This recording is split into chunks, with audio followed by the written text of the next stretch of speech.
ನಮಸ್ತೆ, ನಾನು ನಿಮ್ಮ Pushpanjali. Welcome back to my channel. ಇನ್ನು ಈ ವ್ಲಾಗ್ ಬಂದು ಸಂಕ್ರಾಂತಿ ಹಬ್ಬದ ಹಿಂದಿನ ದಿನ ಮತ್ತು ಸಂಕ್ರಾಂತಿ ಹಬ್ಬ 2 ದಿನದ ವ್ಲಾಗ್ ಆಗಿರತ್ತೆ. ಸ್ವಲ್ಪ ಕ್ಲಿಪ್ಪಿಂಗ್ಸ್ನ ತೊಗೊಂಡು ಇಲ್ಲಿ ಆ್ಯಡ್ ಮಾಡಿದ್ದೀನಿ. ಇನ್ನು ಅವತ್ತಿನ ದಿನ ಅಂದರೆ ನೆಕ್ಸ್ಟ್ ಡೇ ಹಬ್ಬ ಇತ್ತಲ್ವ, ಹಾಗಾಗಿ ಹೂವೆಲ್ಲ ತೊಗೊಂಡು ಅದನ್ನು ಹಾರ ಮಾಡ್ಕೊಳ್ಳೋಣ ಅಂತ ಹೇಳಿ ಮಾಡ್ಕೊತಾ ಇದ್ದೆ. ನಿಮಗೆಲ್ಲ ಗೊತ್ತೇ ಇರುತ್ತೆ, ಯೂಶ್ವಲಿ ನಾನು ಯಾವಾಗಲೂ ಅಷ್ಟೇ ಈ ಥರ ವಾರಗಳು ಮತ್ತು ಹಬ್ಬ ಬಂದರೆ ನಾನೇ ಹಾರ ಎಲ್ಲ ಮಾಡ್ಕೋತೀನಿ. ಬಟ್ ಕೆಲವು ಸತಿ ಆಗೋದಿಲ್ಲ. ಮತ್ತು ಈ ನಡುವೆ ಸ್ವಲ್ಪ ಬ್ಯುಸಿ ಸ್ಕೆಡ್ಯೂಲ್ಸ್ ಇದ್ದಿದ್ರಿಂದನೂ ಸಹ ಕಟ್ಟಿರೋವಂಥ ಹೂವನ್ನೇ ತೊಗೊಂಡು ಬಂದು ಹಾಕ್ತಿದ್ದೆ. ಬಟ್ ಆದರೂ ಏನೋ ಒಂಥರ ಮನಸ್ಸಿಗೆ ಸಮಾಧಾನನೇ ಇರ್ತಾ ಇರಲಿಲ್ಲ. ನಾನೇ ತೊಗೊಬಂದು ಹಾರ ಮಾಡಿ ಹಾಕಿದ್ರೇ ಚೆನ್ನಾಗಿರತ್ತೆ ಅಂತ ಹೇಳಿ ಅನ್ನಿಸ್ತಾನೆ ಇರ್ತಿತ್ತು. ಕೆಲವು ಸತಿ ಮಾಡ್ತಿದ್ದೆ, ಕೆಲವು ಸತಿ ಆಗ್ತಿರ್ಲಿಲ್ಲ ಅಷ್ಟೇ. ಇನ್ನು ಆವಾಗ್ಲೂ ಹಬ್ಬ ಇದೆ ಅಂದ್ಬಿಟ್ಟು ಹೂವು ತೊಗೊಂಡು ಬನ್ನಿ ಅಂತ ಮನೆಯವ್ರಿಗೆ ಹೇಳಿದೆ. ಅವರು ಇವಾಗ ಬೇಡ, ಮತ್ತು ಅದೇ ಆಲ್ಮೋಸ್ಟ್ ಹೇಳ್ತಿದ್ನಲ್ವ ಅದನ್ನೇ ಹೇಳ್ತಿದ್ದೀನೇನೋ ರಿಪೀಟಾಗಿ ಹೆಲ್ತ್ ಇಶ್ಯೂ ಅಂತ ಹೇಳಿ. ಬೇಡ, ಏನಕ್ಕೆ, ಆರಾಮಾಗಿ ಕಟ್ಟಿರೋ ಅಂಥದ್ದನ್ನೇ ತೊಗೊಂಡು ಬಂದು ಹಾಕಿದ್ರೆ ಆಯಿತು ಅಂತ ಅಂದ್ಬಿಟ್ಟು ಹೇಳಿ ಅವ್ರು ತೊಗೊಂಡೇ ಬಂದಿರಲಿಲ್ಲ. ಆದರೆ ನನಗೆ ಯಾಕೋ ಮನಸ್ಸೇ ಒಪ್ಪಲಿಲ್ಲ. ಫಸ್ಟು ಹೂವು ಅಂದ್ಬಿಟ್ಟಿದ್ದೆ ಅವ್ರಿಗೆ, ಆಮೇಲೆ ಮನಸ್ಸು ಆಗಲಿಲ್ಲ. ಮತ್ತು ಪಾವನಿಗೆ ಹೇಳ್ಬಿಟ್ಟು ಮನೆ ಹತ್ರನೇ ಹೂವು ಬಂದಿತ್ತು, 1 kg ಅಷ್ಟು ಸೇವಂತಿಗೆನ ತರಿಸ್ದೆ. ಆ್ಯಕ್ಚುಲಿ 100 ರೂಪಾಯಿ ಏನೋ ಕೊಟ್ಟಿದ್ದು ಈ ಹೂವಕ್ಕೆ. ಎಲ್ಲ ಫುಲ್ಲು ಮನೆಗೆಲ್ಲನೂ ಆಯಿತು, ಅಂದರೆ ದೇವ್ರ ಮನೆಗೆ, ಬಾಗಿಲಿಗೆ ಎಲ್ಲನೂ ಆಯಿತು. ಮೇ ಬಿ ಕಟ್ಟಿರೋ ಅಂಥ ಹೂವನೂ ಕಡಿಮೆ ಇತ್ತೇನೋ. ಬಟ್ ಈ ಥರ ಎಲ್ಲ ಹಾರ ಮಾಡೋದು ಅಂದರೆ ಸ್ವಲ್ಪ ಜಾಸ್ತಿನೇ ಇರುತ್ತೆ ಅಲ್ವಾ. ಆದರೂ ನಾವು ಮಾಡೋದೇ ಅದು ಒಂಥರನೇ ಬೇರೆ ಇರುತ್ತೆ ರೆಡಿಮೇಡ್ ತರೋದಕ್ಕಿಂತ. ಬಟ್ ಕೆಲವು ಸತಿ ಆಗದೆ ಇದ್ದಾಗ ಏನೂ ಮಾಡೋಕ್ಕಾಗಲ್ಲ, ನಾವು ರೆಡಿಮೇಡೇ ತೊಗೊಂಡು ಬಂದು ಹಾಕಬೇಕಾಗತ್ತೆ ಎಲ್ಲನೂ. ಮತ್ತು ಇನ್ನೊಂದೇನೆಂದರೆ ಅವತ್ತು ನನಗೆ ಅಷ್ಟೊಂದು ಕೆಲಸನೂ ಏನೂ ಇರಲಿಲ್ಲ. ಈವ್ನಿಂಗ್ ಒಂದು 4 ಗಂಟೆಯಿಂದ ಏನೋ ಕೂತ್ಕೊಂಡು ನನಗೆ ಕೆಲಸ ಶುರು ಮಾಡ್ಕೊಂಡಿದ್ದು. ಬಿಕಾಸ್ ಸಾಯಂಕಾಲದ ಹೊತ್ತು ಯೂಶ್ವಲಿ ನನಗೆ ಅರ್ನಿ ಕಲೆಕ್ಷನಲ್ಲಿ ಕೆಲಸಗಳಿರತ್ತೆ. ಬಟ್ ಆ ಟೈಮಲ್ಲಿ ನಾನು ಸರಿಯಾಗಿ ವೀಡಿಯೋಸ್ ಮಾಡ್ತಿರ್ಲಿಲ್ಲ, ಅದೇ ವಾಯ್ಸ್ ಸರಿಯಾಗಿರಲಿಲ್ವಲ್ಲ ಅಂತ ಅಂದ್ಬಿಟ್ಟು ಈವನ್ ಅರ್ನಿ ಕಲೆಕ್ಷನ್ಗೂ ಸಹ ನಾನು ವೀಡಿಯೋಸ್ ಮಾಡೇ ಇರಲಿಲ್ಲ. ಹಾಗಾಗಿ ನನಗೆ ಆರ್ಡರ್ಸು ತುಂಬಾ ಕಡಿಮೆ ಇತ್ತು ಅಂತಲೇ ಹೇಳ್ಬೋದು. ಆ ಮೂಮೆಂಟ್ 1 ವೀಕ್ ನನಗೆ ಕರೆಕ್ಟಾಗಿ ಆರ್ಡರ್ಸ್ ಇರಲಿಲ್ಲ ಅರ್ನಿ ಕಲೆಕ್ಷನಲ್ಲಿ. ಅಂದರೆ ಜಸ್ಟ್ ಒಂದು ದಿನಕ್ಕೆ 7, 8 ಇಲ್ಲ 10 ಬಂದರೆ ಜಾಸ್ತಿ ಆ ಥರ ಇತ್ತು. ಬಟ್ ಇಟ್ಸ್ ಓಕೆ, ಬಿಕಾಸ್ ನಮಗೆ ಹೆಲ್ತ್ ಸರಿ ಇಲ್ಲ ಅಂತ ಅಂದಾಗ ನಾವು ಅದನ್ನೆಲ್ಲ ಅರ್ಥ ಮಾಡ್ಕೊಬೇಕಾಗತ್ತೆ ಅಲ್ವಾ. ಹೆಚ್ಚು ಕಮ್ಮಿ ಆಗತ್ತೆ ಅಂತ ಅಂದ್ಬಿಟ್ಟು ಸರಿ ಅಷ್ಟೊತ್ತಿಗೆ ನಾನು ಈ ಕೆಲಸಗಳನ್ನ ಮಾಡ್ಕೊಳ್ಳೋಣ. ಹಿಂಗೂ ಆರ್ಡರ್ಸ್ ಏನು ಅಷ್ಟೊಂದು ಇಲ್ವಲ್ಲ, ಸ್ಟಾಫ್ ಒಬ್ಬರು ಇದ್ದಾರೆ, ಅವರು ಮಾಡ್ಕೋತಾರೆ ಅಂತ ಅಂದ್ಬಿಟ್ಟು ನಾನು ಇದನ್ನು ಮಾಡ್ಕೋತಿದ್ದೆ. ಇನ್ನು ಪಾವನಿ ಆ್ಯಕ್ಚುಲಿ ಕಾಲೇಜಿಂದ ಅವತ್ತು ಎಕ್ಸಾಮ್ ಏನೋ ಇತ್ತು, ಅವಳು 1-2 ಗಂಟೆಗೆ ಬಂದುಬಿಟ್ಲು. ಆವತ್ತು ಅವಳು ಫ್ರೆಶ್ ಅಪ್ ಎಲ್ಲ ಆಗಿಬಂದು ದೇವ್ರ ಮನೆಯೆಲ್ಲ ಕ್ಲೀನ್ ಮಾಡ್ಕೊಡೋಕೆ ಅವಳಿಗೆ ಹೇಳಿದ್ದೆ ನಾನು. ಸರಿ ಅವಳು ಅದನ್ನೆಲ್ಲ ಮಾಡ್ತಾಯಿದ್ಲು ದೇವ್ರ ಮನೆ. ಇನ್ನು ದೇವ್ರ ಮನೆಯೆಲ್ಲ ಕ್ಲೀನ್ ಮಾಡಿದ್ಲು. ಬಟ್ ದೇವ್ರ ಸಾಮಗ್ರಿಗಳನ್ನ ಅಮ್ಮ ನಾಳೆ ಬೆಳಿಗ್ಗೆ ಬೇಗ ಎದ್ಬಿಟ್ಟು ಹಬ್ಬದ ದಿನ ನಾನು ತೊಳ್ಕೊಡ್ತೀನಿ, ಇವತ್ತು ಬೇಡ ಅಂತ ಅಂದ್ಲು. ಸರಿ ಅಂದ್ಬಿಟ್ಟು ನಾನು ಏನೂ ಮಾತಾಡೋಕ್ಕೆ ಹೋಗಲಿಲ್ಲ. ಬಿಕಾಸ್ ನೈಟ್ ಎಲ್ಲ ಪಾಪ ಮಗು ಎಕ್ಸಾಮ್ ಇರೋದ್ರಿಂದ ಎದ್ದಿರ್ತಾಳಲ್ವ, ಅವಳು ಸರಿಯಾಗಿ ನಿದ್ದೆ ಮಾಡಿರಲ್ಲ, ಅವಳಿಗೂ ಸ್ಟ್ರೆಸ್ ಆಗಿರತ್ತೆ, ಮಲ್ಕೋತಾಳೇನೋ, ರೆಸ್ಟ್ ಮಾಡ್ತಾಳೇನೋ ಒಂದು ಸ್ವಲ್ಪ ಹೊತ್ತು ಅಂತ ಅಂದ್ಬಿಟ್ಟು ಆಯಿತು ಬಿಡಮ್ಮ ಬೇಡ, ನಾನೇ ಎಲ್ಲ ನಾಳೆನೇ ಎದ್ದು ತೊಳ್ಕೊಡು ಅಂತ ಅಂದ್ಬಿಟ್ಟು ಹೇಳಿದೆ. ಆಮೇಲೆ ಅವಳು ದೇವ್ರ ಮನೆಯೆಲ್ಲ ಕ್ಲೀನ್ ಮಾಡಿಕೊಟ್ಬಿಟ್ಟು ಅದೇ ಮೇಲಕ್ಕೆ ಹೋಗುವಾಗ ಹತ್ತು ಹೋದ್ಲು. ಮತ್ತೆ ಬಂದು ನೋಡಿಬಿಟ್ಟು ಅವಳಿಗೆ ಏನು ಅನ್ನಿಸ್ತೋ ಏನೋ ಎಗೇನ್ ಬಂದು ಅವಳೇ ತೊಳೆಯೋಕ್ಕೆ ಸ್ಟಾರ್ಟ್ ಮಾಡಿದ್ಲು. ಯಾಕಮ್ಮ ನಾಳೆ ತೊಳಿತೀನಿ ಅಂದಲ್ವಾ ಅಂತ ಅಂದಿದ್ದಕ್ಕೆ, ಇಲ್ಲಮ್ಮ ನನಗೆ ನಿನ್ನ ಮೇಲೆ ನಂಬಿಕೆ ಇಲ್ಲ, ನೀವು ಹೂವು ಎಲ್ಲ ಕಟ್ಟಿದ್ದಾಗಿದ ತಕ್ಷಣ ಮತ್ತೆ ಹೋಗ್ಬಿಟ್ಟು ನೀವೇ ದೇವ್ರ ಸಾಮಗ್ರಿಗಳನ್ನೆಲ್ಲ ತೊಳೆದು ಬಿಡ್ತೀರಾ, ಬೇಡ, ನನ್ನ ಕೆಲಸ ನಾನೇ ಮಾಡಿಕೊಟ್ಬಿಡ್ತೀನಿ, ಮಾಡಿಬಿಟ್ರೆ ನನಗೂ ಒಂಥರ ರಿಲ್ಯಾಕ್ಸೇಷನ್ ಆಗುತ್ತೆ, ಬೆಳಿಗ್ಗೆ ಎದ್ದು ಆರಾಮಾಗಿ ಫ್ರೆಶ್ ಅಪ್ ಆಗಿಬಿಟ್ಟು ಬೇರೆ ಏನಾದರೂ ಕೆಲಸ ಮಾಡಿಕೊಡ್ಬೋದಲ್ವ ನಿಮಗೆ ಅಂತ ಹೇಳಿದ್ಲು. ನನಗೂ ಹೌದಲ್ವಾ ಅಂತ ಅಂದ್ಬಿಟ್ಟು ಒಂದು ಸ್ವಲ್ಪ ಒಂಥರ ಆಯಿತು. ಅಂದರೆ ಮಕ್ಕಳು ನೋಡಿ ಎಷ್ಟು ಅಂದರೆ ಅವ್ರು ನಮ್ಮನ್ನು ಅರ್ಥ ಮಾಡ್ಕೋತಾರೆ ಅಂತ ಅಂದಾಗ ಮನ್ಸಿಗೇನೋ ಒಂಥರ ಸಮಾಧಾನವಾಗಿ ಚೆನ್ನಾಗಿರತ್ತೆ ಅಲ್ವಾ. ಪ್ಲಸ್ ಹನಿನ ತುಂಬ ಮಿಸ್ ಮಾಡ್ಕೊತಾ ಇದ್ದೆ. ಬರ್ತಾಳೋ ಇಲ್ವೋ ನನಗೂ ಇನ್ನೂ ಗ್ಯಾರಂಟಿ ಇರಲಿಲ್ಲ. ಆ್ಯಕ್ಚುಲಿ ಅವತ್ತಿಗೆ ನನಗೆ ಅವಳು ಬರೋದಿಲ್ಲ ಅನ್ನೋ ಥರನೇ ಹೇಳಿದ್ಲು. ಇಲ್ಲಮ್ಮ ನಾನು ಆದರೆ ಬರ್ತೀನಿ, ಇಲ್ಲಾಂದರೆ ಒಂದೇ ಸತಿ ಶನಿವಾರ ಬರ್ತೀನಿ ಅಂತ ಅಂದ್ಲು. ನಾನು ಈ ಕೆಲಸಗಳನ್ನ ಮಾಡಿಕೊಂಡು ಅದನ್ನೇ ಯೋಚನೆ ಮಾಡ್ತಾ ಇದ್ದೆ, ಮಗಳು ಬಂದಿದ್ರೆ ಚೆನ್ನಾಗಿರೋದಲ್ವಾ ಹಬ್ಬಕ್ಕೆ ಅಂತ ಹೇಳಿ. ಬಟ್ ಆಮೇಲೆ ಹನಿ ಬಂದ್ಲು ಆ ಹಬ್ಬಕ್ಕೆ. ಬಟ್ ಆ ಮೂಮೆಂಟ್ಗೆ ಅವಳು ಬರಲ್ಲ ಅಂತ ಹೇಳಿದ್ಲಲ್ವ, ನನಗೆ ಅದೆಲ್ಲೋ ಒಂದು ಕಡೆ ಮನಸ್ಸಲ್ಲಿ ಕೊರೀತಾ ಇತ್ತು. ಇರೋದು ಇಬ್ರು ಮಕ್ಕಳು, ಹಬ್ಬದಲ್ಲಿ ಇದ್ರೆ ಎಷ್ಟು ಚೆನ್ನಾಗಿರತ್ತೆ ಅಂದ್ಬಿಟ್ಟು ಅಲ್ವಾ. ಅಂದರೆ ನನಗೆ ಅಲ್ಲ, ಪ್ರತಿಯೊಂದು ತಂದೆ ತಾಯಿಗೂ ಅದೇ ಆಸೆ ಇರತ್ತೆ. ಹಾಗಾಗಿ ನಮ್ಮನೆಯವ್ರು ಏನು ಮಾಡಿದ್ದಾರೆ, ಅವಳು ಬರಲ್ಲ ಅಂತ ಹೇಳಿದ್ಲಲ್ವ, ಇವ್ರು ಫೋನ್ ಮಾಡಿಬಿಟ್ಟು ಅವಳಿಗೆ ಪ್ರೆಷರ್ ಹಾಕಿದ್ದಾರೆ. ಇಲ್ಲ ಬಾ ಪರವಾಗಿಲ್ಲ, ನೀನು ಹಬ್ಬದ ದಿನ ಅಮ್ಮನಿಗೆ ಬೇಸರ ಆಗತ್ತೆ, ಅಮ್ಮನಿಗೆ ಸಪ್ಪಗಾಗ್ಬಿಡ್ತಾರೆ ನೀನು ಮನೇಲಿ ಇಲ್ಲ ಅಂತ ಅಂದರೆ ಇಟ್ಸ್ ಓಕೆ, ಪರ್ಮಿಷನ್ ಕೇಳಿಕೊಂಡು ಬಾ ಅಂತ ಅಂದ್ಬಿಟ್ಟು ಅವರು ಅವಳಿಗೆ ಪ್ರೆಷರ್ ಹಾಕಿದ್ದಾರೆ. ಬಟ್ ಆ ಮಾತು ಅವ್ರು ನನಗೆ ಹೇಳಿಲ್ಲ. ಅವ್ರು ಯಾವಾಗಲೂ ಅಷ್ಟೇ, ಬೇರೆ ಯಾವ ವಿಚಾರದಲ್ಲೂ ನನಗೆ ಸರ್ಪ್ರೈಸ್ ಕೊಡದೇ ಇದ್ರು ಮಕ್ಕಳ ವಿಚಾರದಲ್ಲಿ ಸರ್ಪ್ರೈಸ್ ಕೊಡ್ತಾರೆ. ಬಿಕಾಸ್ ನನಗೆ ತುಂಬ ಖುಷಿ ಸಿಗೋದು ಆ ಮಕ್ಕಳು ನನ್ನ ಕಣ್ಮುಂದೆ ಇದ್ದರೆ ಅಂತ ಅಂದ್ಬಿಟ್ಟು. ಅದೇ ನನಗೊಬ್ಬಳೇ ಅಲ್ಲ, ಎಲ್ಲ ತಂದೆ ತಾಯಿಗೂ ಸಹ. ಏನಕ್ಕೆ ಈ ಮಾತು ಹೇಳ್ತೀನಿ ಅಂದರೆ, ಕೆಲವ್ರು ಕಮೆಂಟ್ ಹಾಕ್ಬಿಡ್ತಾರೆ, ಏನೋ ನೀವು ಒಬ್ಬರೇ ಮಕ್ಕಳನ್ನ ಕೇರ್ ಮಾಡೋದು ಅಂತ ಹೇಳಿ. ನಾನು ಒಬ್ಬಳೇ ಅಂತ ನಾನು ಖಂಡಿತ ಯಾವತ್ತೂ ಹೇಳಲ್ಲ. ಆದರೆ ನನ್ನ ಮನ್ಸಿಗೆ ಅನಿಸಿದ್ದನ್ನು ನಾನು ಇಲ್ಲಿ ಶೇರ್ ಮಾಡ್ತಿರ್ತೀನಿ ಅಷ್ಟೇ. ಇನ್ನು ಪಾವನಿ ದೇವ್ರ ಮನೆ ಎಲ್ಲ ಕ್ಲೀನ್ ಮಾಡಿ ದೇವ್ರ ಸಾಮಗ್ರಿಗಳೆಲ್ಲ ತೊಳೆಯೋ ಅಷ್ಟೊತ್ತಿಗೆ ನಾನು ದೋಸೆಗೆ ಹಾಕಿದ್ದೆ. ಅಂದರೆ ನೆಕ್ಸ್ಟ್ ಡೇ ನಾವು ಇದ್ಕಿದ ಬೇಳೆ ಸಾರು ಮಾಡ್ತೀವಿ ಅಲ್ವಾ. ನನಗೆ ನಮ್ಮ ಮನೆಯವ್ರಿಗೇನೋ ಮುದ್ದೆ ಇಷ್ಟ ಆಗ್ಬಿಡತ್ತೆ ಸಾರಿಗೆ, ಬಟ್ ಮಕ್ಕಳು ತಿನ್ನೋದಿಲ್ಲ. ಅವ್ರಿಗೆ ಸ್ವಲ್ಪ ಈ ಮಸಾಲೆ ಸಾರು ಅಂದರೆ ತಿನ್ನೋಕೆ ಇಷ್ಟಪಡೋದಿಲ್ಲ. ಹಾಗಾಗಿ ದೋಸೆ ಅಥವಾ ಪೂರಿ ಮಾಡಿದ್ರೆ ತಿಂತಾರೆ. ಇನ್ನು ಪೂರಿ ಮಾಡೋಣ ಅಂತಂದರೆ ನನಗೂ ಸ್ವಲ್ಪ ಕೆಮ್ಮು ಪ್ಲಸ್ ಹನಿನೂ ಯಾಕೋ ಸ್ವಲ್ಪ ಲೈಟಾಗಿ ಕೆಮ್ತಾ ಇದ್ಲು. ಹಾಗಾಗಿ ಮೈಂಡಲ್ಲಿ, ಅಂದರೆ ಅವಳು ಆ ಟೈಮಿಗೆ ಗೊತ್ತಿರಲಿಲ್ಲ ಅವಳು ಬರ್ತಾಳೆ ಅಂತ. ಆದರೂ ಎಲ್ಲೋ ಒಂದು ಕಡೆ ದೋಸೆ ಮಾಡಿದ್ರೆ ಓಕೆ ಅಂತ ಅಂದ್ಕೊಂಡು ದೋಸೆಗೆ ಹಾಕಿದ್ದೆ. ಬಟ್ ನಾನು ಯಾವಾಗ ದೋಸೆಗೆ ಹಾಕಿದ್ರೂ ಸ್ವಲ್ಪ ಜಾಸ್ತಿ ಕ್ವಾಂಟಿಟಿಲೇ ಹಾಕ್ಬಿಡ್ತೀನಿ. ಅಂದರೆ ಒಂದು 3 ಗ್ಲಾಸ್ ಅಷ್ಟನ್ನೇ ನೆನೆಸ್ತೀನಿ. ಅಂದರೆ ಈ ಬಾಕ್ಸ್ ನಾನೇನು ದೋಸೆ ಬ್ಯಾಟರ್ ಹಾಕಲಿಕ್ಕೆ ಅಂದ್ಬಿಟ್ಟು ಒಂದು ಬಾಕ್ಸ್ ಇಟ್ಕೊಂಡಿದ್ದೀನಿ. ಅದ್ರ ತುಂಬ ಅಂದರೆ 3/4 ಭಾಗ ಆಗುವಷ್ಟು ಬ್ಯಾಟರ್ನ ರೆಡಿ ಮಾಡಿ ಇಟ್ಬಿಟ್ಟಿರ್ತೀನಿ.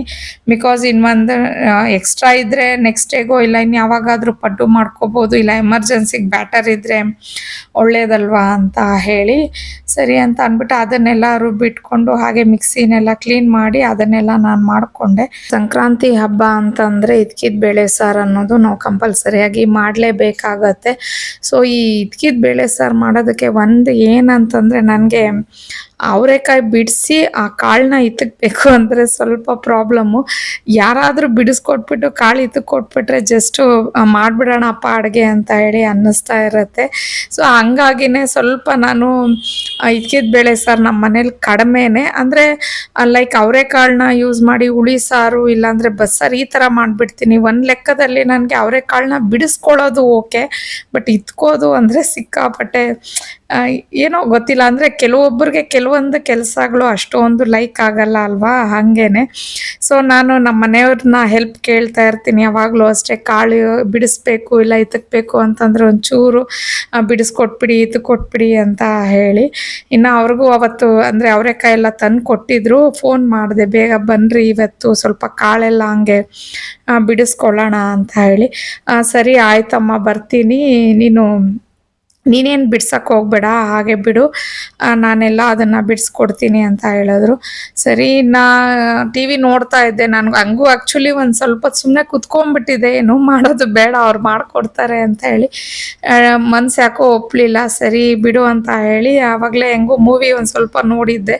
ಇನ್ನೂ ಅದೊಂದು ಚೂರು ಅಂದರೆ ಮೂವಿ ಅಲ್ಲ, ಯಾವುದೋ ಒಂದು ಸೀರೀಸ್ ನೋಡ್ತಾ ಇದ್ದೆ ನೆಟ್ಫ್ಲಿಕ್ಸಲ್ಲಿ. ಸರಿ ಅದು ಹೆಂಗೂ ಕಂಪ್ಲೀಟ್ ಮಾಡಬೇಕಲ್ವಾ, ಹಾಗೆ ಕುತ್ಕೊಂಡು ಬಿಡಿಸ್ಕೊಂಡು ಮಾಡೋಣ ಅಂತ ಹೇಳಿ ಅವರೆಕಾಳನ್ನೆಲ್ಲ ಬಿಡಿಸ್ಕೊಂಡು ನೆನೆ ಹಾಕ್ಕೊಂಡೆ. ಅಷ್ಟೊತ್ತಿಗೆ ಆ ಸೀರೀಸು ಕಂಪ್ಲೀಟ್ ಆಯಿತು. ನಮ್ಮ ಮನೆಯವ್ರು ಏನು ನಾನು ಬರೋ ಅಷ್ಟೊತ್ತಿಗೆ ನೀನೇ ಬಿಡಿಸೇ ಇಕ್ಬಿಟ್ಟಿದ್ಯಾ ಅಂತ ಅಂದರು. ಸರಿ ಬೆಳಿಗ್ಗೆ ನೀವೇ ಇತ್ತಕ್ಬೇಕು, ನಾನಂತೂ ಇದ್ಕಲ್ಲ, ಕಾಳು ಕಂಪ್ಲೀಟಾಗಿ ನಾನು ಬಿಡಿಸಿದ್ದೀನಿ ಅಂತ ಹೇಳಿದೆ. ಸೊ ನಿಮ್ಮಲ್ಲೂ ಯಾರಿಗಾದರೂ ಕಾಳು ಇತ್ಕೋದು ಬಿಡಿಸೋದು ಇರಿಟೇಟ್ ಅನಿಸುತ್ತೆ ಅಂತಂದರೆ ನನಗೆ ಕಮೆಂಟಲ್ಲಿ ತಿಳಿಸಿ. ಇನ್ನು ಅವತ್ತು ನಾನು ಅವರೆಕಾಳನ್ನ ಬಿಡಿಸಿ ನೆನೆಸ್ಬಿಟ್ಟು ಮಲಗಿಬಿಟ್ಟಿದ್ದೆ, ಕಿಚನ್ ಕ್ಲೀನ್ ಮಾಡಿಬಿಟ್ಟು. ಆಮೇಲೆ ಬೆಳಿಗ್ಗೆನೆ ಸ್ವಲ್ಪ ಬೇಗ ಅಂದರೆ ಅಷ್ಟೊಂದು ಬೇಗ ಎದೊಳ್ಳಿಲ್ಲ. ಆ್ಯಕ್ಚುಲಿ ಎದೊಳ್ಬೇಕು ಅಂದ್ಕೊಂಡೆ, ಬಟ್ ಮಿಡ್ನೈಟಲ್ಲಿ ಯಾಕೋ ಸಿಕ್ಕಾಪಟ್ಟೆ ಕೆಮ್ಮು ಜಾಸ್ತಿ ಆಗೋಯಿತು. ನನಗೆ ನಿದ್ದೆನೇ ಬರಲಿಲ್ಲ ಒಂದು 2-3 ಅವರ್ಸು. ಹಾಗಾಗಿ ಇರಲಿ ಬಿಡು ಅಂತ ಅಂದ್ಬಿಟ್ಟು ಅಂದರೆ ಕೆಲವು ಸತಿ ಅನಿಸುತ್ತೆ ಸೂರ್ಯ ಹುಟ್ಟೋ ಅಷ್ಟೊತ್ತಿಗೆ ಹಬ್ಬ ಮಾಡ್ಬೇಕು ಆ್ಯಕ್ಚುಲಿ ಸಂಕ್ರಾಂತಿನ ಸೂರ್ಯನ ಹಬ್ಬ ಅಂತಲೇ ಹೇಳ್ತೀವಿ. ಬಟ್ ಏನು ಮಾಡೋದು, ಕೆಲವು ಸತಿ ನಮ್ಮ ಹೆಲ್ತು ಚೆನ್ನಾಗಿಲ್ಲ ಅಂತಂದಾಗ ನಾವು ಹೆಂಗಾಗುತ್ತೋ ಹಂಗೆ ಮಾಡ್ಕೊಬೇಕಾಗತ್ತೆ. ನಾನು ದೇವ್ರ ಮೇಲೆ ಭಾರ ಹಾಕ್ಬಿಟ್ಟು ಇವತ್ತು ಸ್ವಲ್ಪ ಲೇಟಾಗೆ ಹಬ್ಬ ಮಾಡ್ತೀನಪ್ಪ ಅಂತ ಅಂದ್ಕೊಂಡು ನಿಧಾನಕ್ಕೆ ಎದ್ದು ಸ್ನಾನ ಎಲ್ಲ ಮಾಡ್ಕೊಂಡು, ನಿಧಾನಕ್ಕೆ ಅಂದರೆ ತೀರಾ 8-9 ಗಂಟೆಗೆಲ್ಲ ಎದ್ದೊಳ್ಳಿಲ್ಲ, 7 ಗಂಟೆಗೇನೋ ಎದ್ದು ಫ್ರೆಶ್ ಅಪ್ ಆಗಿ ಅಷ್ಟೊತ್ತಿಗೆ ನಮ್ಮ ಮನೆಯವರು ಕಾಳು ಇತ್ತಕ್ತಾ ಇದ್ರು. ನಾನು ಕಿಚನಲ್ಲಿ ಅವರೆಕಾಳು ಇದು ಗೆಣಸಂತೆ ಮತ್ತು ಹಾಗೇನೆ ಕಡಲೆಕಾಳು ಎಲ್ಲ ಇರುತ್ತೆ. ಹಾಗೇನೆ ಸಾರಿಗೆಲ್ಲ ಸ್ವಲ್ಪ ರೆಡಿ ಮಾಡ್ಕೊಂಬಿಡೋಣ ಅಂತ ಹೇಳಿ, ಮತ್ತು ನೈವೇದ್ಯಕ್ಕೂ ಪೊಂಗಲ್ ಎಲ್ಲ ಬೇಕಿತ್ತಲ್ವ ಅದನ್ನೆಲ್ಲ ಮಾಡ್ಕೊತಿದ್ದೆ. ಆಮೇಲೆ ಪಾವನಿ ದೇವ್ರ ಮನೆ ಎಲ್ಲ ರೆಡಿ ಮಾಡಿಕೊಡ್ತೀನಮ್ಮ ಅಂತ ಹೇಳಿ ಅವಳನ್ನು ನಾನು ಎಬ್ಬರ್ಸಕ್ಕೆ ಹೋಗಲಿಲ್ಲ, ನಿಧಾನಕ್ಕೆ ಎದ್ದೊಳ್ಳಿ ಅಂತ ಹೇಳಿ ಅವಳು ದೇವ್ರ ಮನೆ ಎಲ್ಲ ರೆಡಿ ಮಾಡ್ತಿದ್ಲು, ನಾನು ಕಿಚನಲ್ಲಿ ಇದೆಲ್ಲ ಮಾಡ್ತಿದ್ದೆ. ಆಮೇಲೆ ನೋಡಿದ್ರೆ ಸಡನ್ನಾಗಿ ಹನಿ ಬಂದ್ಲು. ನಾನು ನಿಜವಾಗ್ಲೂ ಶೂಟ್ ಮಾಡ್ಕೊಬೇಕಿತ್ತು, ಬಟ್ ಆ ಮೂಮೆಂಟಲ್ಲಿ ನಂದು ಕ್ಯಾಮ್ರಾ ಏನಾಗಿತ್ತು ಅಂದರೆ ಮೊಬೈಲ್ ಲೋ ಬ್ಯಾಟ್ರಿ ಆಗೋಗ್ಬಿಟ್ಟಿತ್ತು ಅಂತ ನಾನು ಚಾರ್ಜಿಂಗ್ ಹಾಕ್ಬಿಟ್ಟಿದ್ದೆ.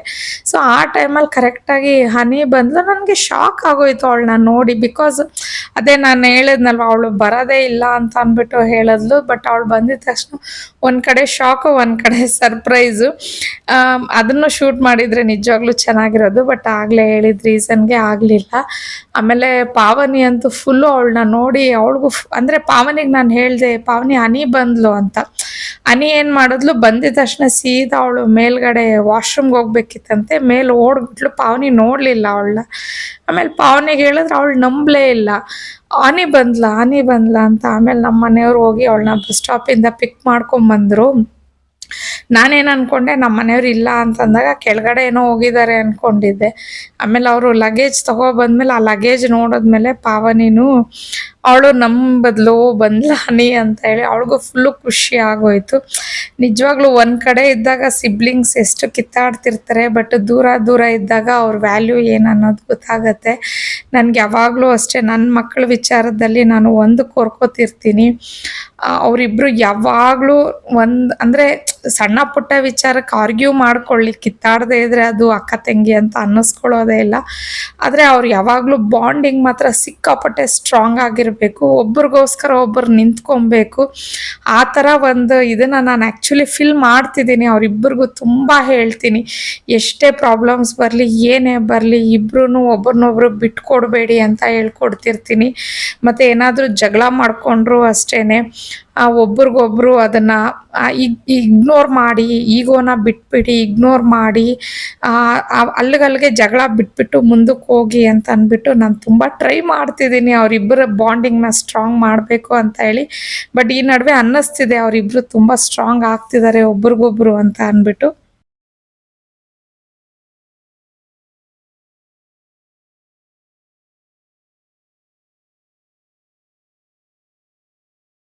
ಈಗ ಹಬ್ಬಕ್ಕೆ ಅಂದ್ಬಿಟ್ಟು ನಾನು ಈ ಸೀರೆನ ಉಟ್ಕೊತಾ ಇದ್ದೀನಿ. ತುಂಬ ಚೆನ್ನಾಗಿದೆ, ಟಸರ್ ಸಿಲ್ಕ್ ಸ್ಯಾರಿ ಇದು. ಆ್ಯಕ್ಚುಲಿ ನಮ್ಮ ಅರ್ನಿ ಕಲೆಕ್ಷನ್ ಇದೆ. ಅರ್ನಿ ಕಲೆಕ್ಷನ್ ಸ್ಟಾರ್ಟ್ ಮಾಡಾದ್ಮೇಲಂತೂ ನನಗೀಗ ಸೀರೆಗಳ ಹಬ್ಬ ಅಂತ ಹೇಳ್ಬೋದು. ಸೊ ಬ್ಲೌಸ್ ನೋಡಿ ಸಿಂಪಲ್ಲಾಗೆ ಸ್ಟಿಚ್ ಮಾಡಿಸಿದ್ದೀನಿ. ಆ್ಯಕ್ಚುಲಿ 2-3 ಡೇಸ್ ಇದ್ದಂಗೆ ಕೊಡ್ತೀನಾ, ಪಾಪ ಅವ್ರು ಏನೋ ಒಂದು ಮಾಡಿಕೊಡ್ತಾರೆ. ಡಿಸೈನ್ ಅಂತೂ ನಾನು ತೊಗೊಳಕ್ಕೆ ಹೋಗೋದಿಲ್ಲ, ಅವರೇ ಮಾಡಿಕೊಟ್ಟಿರೋದು ಐಡಿಯಾ. ಆ ಫ್ರಂಟ್ ಬಟನ್ ಬಂದಿದೆ. ಸೊ ಬ್ಯಾಕ್ ನೋಡ್ಬೋದು ಈ ಥರ ಒಂದು ಡಿಸೈನ್ನ ಮಾಡಿದ್ದಾರೆ. ಸ್ಲೀವ್ಸ್ಗೂ ಸೇಮ್ ಅದನ್ನೇ ಕಂಟಿನ್ಯೂ ಮಾಡಿದ್ದಾರೆ. ತುಂಬಾ ಚೆನ್ನಾಗಿ ಬಂದಿದೆ. ಸೊ ಫಿಟ್ಟಿಂಗ್ ಬಗ್ಗೆ ಅಂತೂ ನಾನು ಮಾತಾಡೋಂಗೆ ಇಲ್ಲ, ತುಂಬ ಚೆನ್ನಾಗಿ ಮಾಡಿಕೊಡ್ತಾರೆ ಅವರು. ಇದು ಬಜೆಟ್ ಫ್ರೆಂಡ್ಲಿನೇ ಇದೆ ಸ್ಯಾರಿ ಆ್ಯಕ್ಚುಲಿ. ಸೊ ಇದರಲ್ಲಿ ಇನ್ನೂ ತುಂಬ ಕಲರ್ಸ್ ಇದೆ. ಮೇ ಬಿ ನಾನು ಈ ವಿಡಿಯೋ ಅಪ್ಲೋಡ್ ಮಾಡೋ ಅಷ್ಟೊತ್ತಿಗೆ ಅರ್ನಿ ಕಲೆಕ್ಷನಲ್ಲಿ ಅದು ಹಾಕಿರ್ತೀನೋ ಏನೋ. ಎಕ್ಸ್ಕ್ಯೂಸ್ ಮೀ, ಇನ್ನೂ ಸ್ವಲ್ಪ ಕೆಮ್ಮು ಹೋಗಿಲ್ಲ ನನಗೆ. ಆಮೇಲೆ ಇದು ಹನಿಗೆ ಸ್ಟಿಚ್ ಮಾಡಿಸಿರೋ ಅಂಥ ಒಂದು ಡ್ರೆಸ್ಸು. ಇದು ಅಷ್ಟೇ ಸೀರೆಯಲ್ಲೇ ನಾನು ಸ್ಟಿಚ್ ಮಾಡಿಸಿರೋದು. ಲಾಸ್ಟ್ ವಿಡಿಯೋದಲ್ಲಿ ನಾನು ತೋರಿಸಿದ್ದೆ ಸ್ಯಾರಿನ. ಸೊ ನೋಡಿ ಈ ಥರ ತುಂಬ ಚೆನ್ನಾಗಿ ಬರುತ್ತೆ. ಈ ಥರ ಒಂದು ಫ್ಯಾಬ್ರಿಕ್ಸಲ್ಲಿ ನೀವು ಈ ಥರ ಅನಾರ್ಕಲಿ ಡ್ರೆಸ್ಸಸ್ನ ಸ್ಟಿಚ್ ಮಾಡಿಸಿದ್ದೀರಾ ಅಂತಂದರೆ ಫ್ಲೇರ್ ಎಲ್ಲ ಸ್ವಲ್ಪ ಚೆನ್ನಾಗಿ ಕೊಡಿಸಿ, ಎಕ್ಸ್ಕ್ಯೂಸ್ ಮೀ, ಸಾರಿ ಡಿಸ್ಟರ್ಬ್ ಆಗುತ್ತೆ ನಿಮಗೆ. ಈ ತರ ಇದೆ. ಬಟ್ ಈ ಏನ್ ಮಿಡಲ್ ಅಲ್ಲಿ ಕ್ಲಾತ್ ಇದೆ ಇದು ಸ್ಯಾರಿದಲ್ಲ. ಈ ಸ್ಯಾರಿಲಿ ಬಂದು ಆಕ್ಚುಲಿ ಪ್ಲೈನ್ ಬಂದಿತ್ತು ಬ್ಲೌಸು. ಸೊ ಅದು ಪ್ಲೈನ್ ಇಕ್ಕಿದ್ರೆ ಚೆನ್ನಾಗಿರಲ್ಲ ಅಂದ್ಬಿಟ್ಟು ಅವರೇ ಈ ತರ ಒಂದು ಕ್ಲಾತ್ ನ ಇಟ್ಟು ಈ ತರ ಮಾಡ್ಕೊಟ್ಟಿದ್ದಾರೆ. 3/4 ಸ್ಲೀವ್ ಏನೋ ಬರತ್ತೆ. ಹನಿ ಹಾಕೊಂಡಾಗ ನಾನು ಅದನ್ನು ಒಂದು ವಿಡಿಯೋನ ಶೇರ್ ಮಾಡ್ತೀನಿ. ಸೊ ಬ್ಯಾಕ್ ಈ ತರ 2 ಇದನ್ನ ಕೊಟ್ಟಿದ್ದಾರೆ. ಸಿಂಪಲ್ ಆಗಿದೆ ಬಟ್ ತುಂಬಾನೇ ಚೆನ್ನಾಗಿ ಬರುತ್ತೆ ಇದು. ಇನ್ನ ಪಾವನಿ ಡ್ರೆಸ್ ಅವಳು ಆಲ್ರೆಡಿ ಹಾಕೊಂಡ್ಬಿಟ್ಟಿದ್ದಾಳೆ. ಅದನ್ನು ನಾನು ಅವಳಿಗೆ ಯಾವ ತರ ಕಾಣಿಸ್ತಿದೆ ಅಂದ್ಬಿಟ್ಟು ಹೇಳ್ತೀನಿ. ಸೊ 2 ಸ್ಯಾರೀಸ್ ಎರಡೂನು ಜಾರ್ಜೆಟ್ ಫ್ಯಾಬ್ರಿಕ್ ಅಲ್ಲೇ ನಾನು ಸ್ಟಿಚ್ ಮಾಡಿಸಿರೋದು. ಸೊ ಇದಕ್ಕೆ ನೀವು ಕ್ರೇಪ್ ಹಾಕಿಸ್ಬೇಕು. ಅಕಸ್ಮಾತ್ ನೀವು ಏನಾದರೂ ಸ್ಟಿಚ್ ಮಾಡ್ಸಂಗಿದ್ರೆ ಲೈನಿಂಗ್ ಯಾವುದೇ ಕಾರಣಕ್ಕೂ ಕಾಟನ್ ಹಾಕಿಸ್ಬೇಡಿ, ಕ್ರೇಪ್ ಹಾಕ್ಸಿ. ಆವಾಗ ನಮಗೆ ಟ್ರಾನ್ಸ್ಪರೆಂಟ್ ಅನ್ನೋದು ಬರೋದಿಲ್ಲ. ನಾವು ಅಕಸ್ಮಾತ್ ಒಳಗಡೆ ಮಕ್ಕಳು ಲೆಗ್ಗಿನ್ಸ್ ಹಾಕದೇ ಇದ್ರೂ ನಮಗೆ ಟ್ರಾನ್ಸ್ಪರೆಂಟ್ ಥರ ಏನು ಅನ್ಸಲ್ಲ ಗೌನ್ ಟೈಪ್ ಹಾಕ್ಕೊಂಡ್ರು. ಬಟ್ ಹೇಳಬೇಕು ಅಂದರೆ ಲೆಗ್ಗಿನ್ಸೋ ಇಲ್ಲ ಅಂದರೆ 3/4 ಪ್ಯಾಂಟ್ ಏನಾದರೂ ಹಾಕಿದ್ರೇ ಬೆಟರು. ಜಸ್ಟ್ ಹೇಳಿದ್ದಷ್ಟೇ ನಾನು, ಅವಶ್ಯಕತೆ ಇಲ್ಲದೆ ಇದ್ರೂ ಕಾಣಿಸಲ್ಲ ಅನ್ನೋದಕ್ಕೆ. ಸೊ ಈ ಥರ ಬರುತ್ತೆ. ಇದು ಅಷ್ಟೇ ಸ್ಯಾರಿ 600 ರುಪೀಸ್ ಆಗುತ್ತೆ ಸೀರೆ. ಪಾವನಿ ಹಾಕ್ಕೊಂಡಿರೋದು ಅಷ್ಟೇನೆ. ಸೊ ಇದು ನಾನು ಸ್ಯಾರಿ ವೇರ್ ಮಾಡಿನೂ ತೋರಿಸ್ತೀನಿ ಯಾವ ಥರ ಕಾಣ್ತಿದೆ ಅಂದ್ಬಿಟ್ಟು. ಮತ್ತು ಮಕ್ಕಳದು ಅಷ್ಟೇ ಡ್ರೆಸ್ಸಸ್ ಅವ್ರಿಗೆ ಯಾವ ಥರ ಕಾಣಿಸ್ತಿದೆ ಅಂದ್ಬಿಟ್ಟು ನಾನು ಹಾಗೆ ಶೇರ್ ಮಾಡ್ತೀನಿ. ಸೊ ಎಲ್ಲ ಕೆಲಸ ಆಗಿದೆ. ಸ್ವಲ್ಪ ಸೀರೆ ಉಟ್ಕೊಂಡು ರೆಡಿ ಆಗಿಬಿಟ್ಟು ಪೂಜೆ ಒಂದು ಮಾಡ್ಕೊಂಬಿಡೋಣ. ರೆಡಿ ಆಗಿಬಿಟ್ಟು ನಾನು ಪೂಜೆ ಎಲ್ಲ ಮಾಡ್ಕೊಳ್ಳೋಣ ಅಂತ ಹೇಳಿ ಮಾಡಿಕೊಂಡೆ. ಸಿಂಪಲ್ ಆಗೇ ಮಾಡಿದ್ದೀನಿ. ಆಗಲೇ ನೋಡಿದ್ರಲ್ಲ, ನನಗಿನ್ನೂ ಕೆಮ್ಮು ಸರಿ ಹೋಗಿರಲಿಲ್ಲ.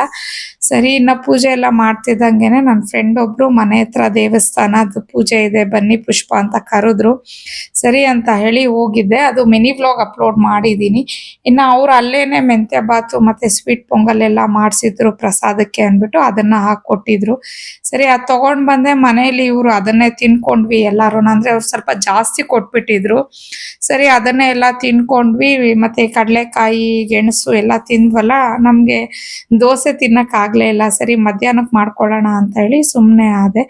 ಆಮೇಲೆ ನಿಮ್ಗೆ ನಾನು ಸ್ಯಾರಿ ಒಂದ್ಸತಿ ತೋರಿಸ್ತೀನಿ ಅಂತ ಹೇಳಿದ್ನಲ್ವಾ. ಸೊ ದೇವಸ್ಥಾನಕ್ಕೆ ಹೋಗಿ ಬಂದ್ಮೇಲೆ ಹಂಗೇನೆ ಇದು ವಿಡಿಯೋ ಮಾಡ್ಕೊತಾ ಇದ್ದೀನಿ. ತುಂಬಾನೇ ಚೆನ್ನಾಗಿದೆ. ಟಸರ್ ಸಿಲ್ಕ್ ಮೆಟೀರಿಯಲ್ ನಾನು ಆಗ್ಲೇ ಹೇಳಿದ್ದೀನಿ ಅಲ್ವಾ. ಸೊ ಇದು ಅರ್ನಿ ಕಲೆಕ್ಷನ್ ಅಲ್ಲಿ ನಾನು ಅಪ್ಲೋಡ್ ಎಲ್ಲ ಮಾಡಿ ಇದು ಸ್ಟಾಕ್ ಔಟ್ ಆಗೋಗ್ಬಿಟ್ಟಿದೆ. ಈಗ ಮತ್ತೆ ಸ್ಟಾಕ್ ಬರುತ್ತೆ ಇನ್ನೊಂದು 3 days ಅಲ್ಲಿ. ಬಟ್ ಬಂದ್ಮೇಲೆ ನಾನು ಖಂಡಿತ ಅಪ್ಡೇಟ್ ಮಾಡ್ತೀನಿ. ನಿಮ್ಗೆ ಏನಾದರೂ ಇಷ್ಟ ಆದರೆ ತಗೊಳ್ಳಿ. ತುಂಬಾ ಚೆನ್ನಾಗಿದೆ. 999 ಏನೋ ಅಮೌಂಟು ಇದಕ್ಕೆ. ಸರಿ ಇದೆಲ್ಲ ಆದ್ಮೇಲೆ ಇನ್ನು ಮಕ್ಕಳು ಮತ್ತೆ ಮನೆಯವರು ಎಲ್ಲ ಲ್ಯಾಪ್ಟಾಪ್ ಇಟ್ಕೊಂಡು ಏನೋ ನೋಡ್ತಿದ್ರು. ನಾನು ಏನು ನೋಡ್ತಿದ್ದಾರೆ ಅನ್ಕೊಂಡೆ. ಆಮೇಲೆ ಏನೋ ಒಂದು ಕೋರ್ಸ್ ಬಗ್ಗೆ ಚೆಕ್ ಮಾಡ್ತಾ ಇದ್ರು. ಹಾಗೇನೆ ಮೂವಿಗೇನೋ ಹೋಗೋಣ ಅಂತ ಪ್ಲಾನ್ ಮಾಡ್ಕೊಂಡು ಯಾವ ಮೂವಿ ಇದೆ ಅನ್ನೋದನ್ನೆಲ್ಲ ನೋಡ್ತಾ ಕೂತಿದ್ರು. ಆಮೇಲೆ ಮಕ್ಕಳು ಒಂದು ರೀಲೇ ನಾವು ಶೂಟ್ ಮಾಡ್ಕೋತೀವಿ ಅಂತ ಹೇಳಿ ಶೂಟ್ ಮಾಡ್ಕೋತಾ ಇದ್ರು. ನಾನು ಅದನ್ನೇ ಒಂದು ಕ್ಲಿಪ್ಪಿಂಗ್ ತಗೊಂಡೆ. ಆಕ್ಚುಲಿ ಇದು ಆಲ್ರೆಡಿ ಅವ್ರು ಅಪ್ಲೋಡ್ ಮಾಡಿದ್ದಾರೆ. ನಾನು ಯೂಟ್ಯೂಬಲ್ಲಿ ಹಾಕ್ಕೊಂಡಿದ್ದೆ. ತುಂಬ ಜನ ತುಂಬ ಒಳ್ಳೆ ರೆಸ್ಪಾನ್ಸ್ ಕೊಟ್ಟಿದ್ದೀರಾ. ಎಲ್ಲರೂ ಚೆನ್ನಾಗಿದೆ ಅಂತ ಅಂದ್ಬಿಟ್ಟು ಹಾಕಿ ಇನ್ಮೇಲೆ ಅಂತ ಹೇಳಿದ್ದೀರಾ. ಸೊ ನೆಕ್ಸ್ಟ್ ಯಾವಾಗಾದರೂ ಅವ್ರಿಗೆ ಈ ಥರ ಡ್ಯಾನ್ಸ್ ರೀಲ್ ಏನಾದರೂ ಮಾಡಿದ್ರೆ ನಾನು ಅಪ್ಡೇಟ್ ಮಾಡ್ತೀನಿ. ಅಪ್ಲೋಡ್ ಮಾಡ್ತೀನಿ. ತುಂಬ ಇಷ್ಟಪಟ್ಟಿದ್ದೀರಾ. ಸೊ ಅವ್ರಿಗಿಷ್ಟ ಡ್ಯಾನ್ಸ್ ಮಾಡೋದು. ಮತ್ತು ಇಬ್ಬರು ಕ್ಲಾಸಿಕಲ್ ಡ್ಯಾನ್ಸ್ನ ಬೇರೆ ಕಲಿತಿದ್ದಾರಲ್ವ. ಸೊ ನಾನು ಎನ್ಕರೇಜ್ ಮಾಡ್ತೀನಿ. ಆದರೆ ಕೆಲವೊಂದು ಲಿಮಿಟ್ಸನ್ನು ನಾನು ರಿಸ್ಟ್ರಿಕ್ಷನ್ಸ್ ಇಟ್ಟಿದ್ದೀನಿ ಅವ್ರಿಗೆ. ಯಾವ ಥರ ಹಾಕೋಬೇಕು, ಯಾವ ಥರ ಮಾಡ್ಬೇಕು, ಯಾವ ಥರ ಡ್ಯಾನ್ಸಸ್ಸನ್ನು ನೀವು ಮಾಡಬೇಕು ಅನ್ನೋದು ಅಷ್ಟೇನೆ. ಸೊ ಒಂದು ಲಿಮಿಟಲ್ಲಿದ್ದರೆ ಚೆನ್ನಾಗಿರತ್ತೆ ಯಾವುದೇ ಆಗಲಿ ಅಂದ್ಬಿಟ್ಟು ಅಷ್ಟೇ, ಬೇರೆ ಇನ್ನೇನೂ ಇಲ್ಲ. ಅದಾದಮೇಲೆ ಮಕ್ಕಳಿಬ್ಬರದು ಡ್ರೆಸ್ಸಸ್ನ ಒಂದ್ಸತಿ ತೋರಿಸ್ತೀನಿ ಅಂತ ಹೇಳಿ ಹಂಗೆ ಒಂದು ಕ್ಲಿಪ್ಪಿಂಗ್ನ ತೊಗೊಳ್ತೀನಮ್ಮ ಅಂತ ಅಂದ್ಬಿಟ್ಟು ತೊಗೊಂಡೆ. ಸರಿ ಅದೆಲ್ಲ ಆದಮೇಲೆ ಆ್ಯಸ್ ಯೂಶ್ವಲ್ ಆಗಲೇ ಹೇಳಿದ್ನಲ್ಲ, ಇವರು ಸಡನ್ನಾಗಿ ಮೂವಿ ಪ್ಲ್ಯಾನ್ ಮಾಡಿದರು. ಮುಂಚೆ ಎಲ್ಲ ಅಂದರೆ ಮಕ್ಕಳು ಚಿಕ್ಕವರಿದ್ದಾಗ ಎಳ್ಳು ಬೆಲ್ಲ ಎಲ್ಲ ಕೊಡ್ತಾ ಇದ್ವಿ, ಮನೆಗೂ ಕಳಿಸ್ತಾ ಇದ್ದೆ. ಬಟ್ ಇವಾಗ ಇವ್ರು ದೊಡ್ಡವರಾದ್ಮೇಲೆ ಅಷ್ಟೊಂದು ಲೈಕ್ ಮಾಡೋದಿಲ್ಲ. ಅಮ್ಮ ಎಲ್ಲ ಹೋಗಲ್ಲ ನಾವು ಅಂತ ಹೇಳ್ತಾರೆ. ನಾನು ತುಂಬ ಫೋರ್ಸ್ ಮಾಡೋಕ್ಕೆ ಹೋಗಲ್ಲ. ಬಟ್ ಲಾಸ್ಟ್ ಟೈಮ್ ಅಟ್ಲೀಸ್ಟ್ ಒಂದು 5 ಮನೆಗಾದರೂ ಕೊಟ್ಟಿದ್ರು. ಆದರೆ ಈ ಸತಿ ನನಗೂ ಹುಷಾರಿರ್ಲಿಲ್ವಲ್ಲ, ನಾನು ಮಾಡೋಕ್ಕೇನು ಹೋಗಿರಲಿಲ್ಲ. ನೆಕ್ಸ್ಟ್ ವರ್ಷ ನೋಡ್ಕೊಳ್ಳೋಣ ಬಿಡು ಅಂತ ಅಂದ್ಕೊಂಡೆ. ಆಮೇಲೆ ಎಲ್ಲ ಮೂವಿ ಪ್ಲ್ಯಾನ್ ಮಾಡಿಕೊಂಡು ಮೂವಿಗೆ ಹೋದ್ವಿ. ಚೆನ್ನಾಗಿತ್ತು ಆ್ಯಕ್ಚುಲಿ ಹಬ್ಬದ ದಿನ ಮೂವಿಗೆ ಹೋದ್ವಿ. ಅಲ್ಲೂ ಸುಮಾರು ಜನ ಫಾಲೋವರ್ಸ್ ಸಬ್ಸ್ಕ್ರೈಬರ್ಸ್ ಎಲ್ಲ ಸಿಕ್ಕಿದ್ರು, ಮಾತಾಡ್ಸಿದ್ವಿ. ಜಾಸ್ತಿ ಕ್ಲಿಪ್ಪಿಂಗ್ಸ್ ಎಲ್ಲ ತೊಗೊಳಕ್ಕೆ ಹೋಗಲಿಲ್ಲ. ಬಟ್ ಒಂದು ಕಾಮಿಡಿ ಮೂವಿಗೇನೋ ಹೋಗಿದ್ವಿ. ಚೆನ್ನಾಗಿತ್ತು ಮೂವಿ ಮಾತ್ರ. ಅದಾದಮೇಲೆ ಇನ್ನು ಡಿನ್ನರು ಹೊರಗಡೆನೇ ಮಾಡ್ಕೊಂಡ್ವಿ. ಅಂದರೆ ಮನೇಲಿ ಮಾಡಿದ್ದೆಲ್ಲ ಹಾಗೆ ಇತ್ತು. ಅಂದರೆ ಮಧ್ಯಾಹ್ನ ದೋಸೆ ತಿನ್ಕೊಂಡೇ ಹೋಗಿದ್ದಿದ್ದು ಮೂವಿಗೆ. ಇನ್ನು ರಾತ್ರಿಗೂ ಅದೇ ಇತ್ತು. ಮತ್ತು ಸ್ವಲ್ಪ ರೈಸ್ ಮಾಡ್ಕೊಳ್ಳೋಣ ಅಂತ ಅಂದ್ಕೊಂಡೆ. ಅಷ್ಟೊತ್ತಿಗೆ ಮಕ್ಕಳು ತುಂಬ ದಿನ ಆಗಿತ್ತು ಹೊರಗಡೆ ಡಿನ್ನರ್ಗೆ ಹೋಗೋಣ ಅಮ್ಮ ಅಂತ ಕೇಳಿದ್ರು. ನಮ್ಮ ಮನೆಯವ್ರೂ ಈ ನಡುವೆ ನಿಮಗೆಲ್ಲ ಹುಷಾರಿಲ್ಲ ಅಂದ್ಬಿಟ್ಟು ಹೊರಗಡೆದೆಲ್ಲ ಏನೂ ತಿಂದಿಲ್ಲ. ಹೋಗ್ಲಿ ನಡಿ, ಮಕ್ಳು ಇಷ್ಟಪಡ್ತಿದ್ದಾರೆ, ಲೈಟಾಗಿ ಏನಾದರೂ ತಿನ್ಕೊಂಬರೋಣ ಅಂತ ಹೋದ್ವಿ. ಲೈಟಾಗಿ ಅಂದ್ಕೊಂಡು ಹೋದ್ವಿ, ಹೆವಿಯಾಗೆ ತಿಂದ್ವಿ ಅಂದ್ಕೊಳ್ಳಿ. ಸೊ ಆ ಥರ ಹಬ್ಬದ ದಿನ ನಮ್ಮ ದಿನಾನ ಕಳೆದ್ವಿ. ಸೊ ಸುಮಾರು ಜನ ಲಾಸ್ಟ್ ಒಂದು ವ್ಲಾಗ್ಗೆ ನನಗೆ ಬೇಗ ಹುಷಾರಾಗಿ ಅಕ್ಕ ಅಂತೆಲ್ಲ ನಿಮ್ಮ ವೆಲ್ ವಿಶಸ್ನ ಕಳಿಸಿದ್ದೀರಾ. Thank you so much. ಇವಾಗ ಆಲ್ಮೋಸ್ಟ್ ಆರಾಮಾಗಿದ್ದೀನಿ. ಸ್ವಲ್ಪ ಇನ್ನೊಂಚೂರು ವಾಯ್ಸ್ ಇದಾಗಿದೆ ಅಷ್ಟೇ, ಬಟ್ ಬೇರೆ ಎಲ್ಲ ತುಂಬ ಚೆನ್ನಾಗಿದ್ದೀನಿ. ಸೊ ಇನ್ನು ಆದಷ್ಟು ಬೇಗ ನನ್ನ ವ್ಲಾಗ್ಸ್ನ ಅಪ್ಲೋಡ್ ಮಾಡ್ತಾ ಹೋಗ್ತೀನಿ. ಸೊ ಇಷ್ಟು ಹೇಳ್ತಾ ಈ ವ್ಲಾಗ್ನ ಇಲ್ಲಿಗೆ ಎಂಡ್ ಮಾಡ್ತಾ ಇದ್ದೀನಿ. ಐ ಹೋಪ್ ನಿಮ್ಗೆ ಇಷ್ಟ ಆಗಿರತ್ತೆ ಅನ್ಕೋತೀನಿ. ಇಷ್ಟ ಆಗಿದ್ರೆ ಪ್ಲೀಸ್ ಲೈಕ್ ಮಾಡಿ, ಶೇರ್ ಮಾಡಿ, ಕಮೆಂಟ್ ಮಾಡಿ. ಹಾಗೆ ಸಬ್ಸ್ಕ್ರೈಬ್ ಮಾಡ್ದಿರಾ ನೋಡ್ತಿದ್ರೆ ಪ್ಲೀಸ್ ಸಬ್ಸ್ಕ್ರೈಬ್ ಮಾಡ್ಕೊಂಡು ನೋಡಿ ಅಂತ ಹೇಳ್ತಾ ಮತ್ತೊಂದು ವ್ಲಾಗಲ್ಲಿ ಬೇಗ ಮೀಟ್ ಆಗೋಣ. ಅಲ್ಲಿವರೆಗೂ ಬಾಯ್, ಸಿ ಯು.